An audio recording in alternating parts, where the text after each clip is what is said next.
The church is alive, and the church is young.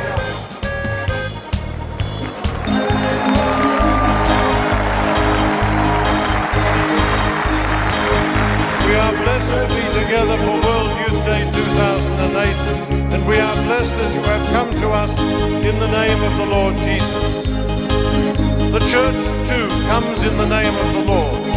She proclaims the Lord Jesus, and she has no other task, no other agenda, no other mission. Yet as she makes her way through history, in the ancient lands of the Mediterranean or the new frontiers of the Pacific,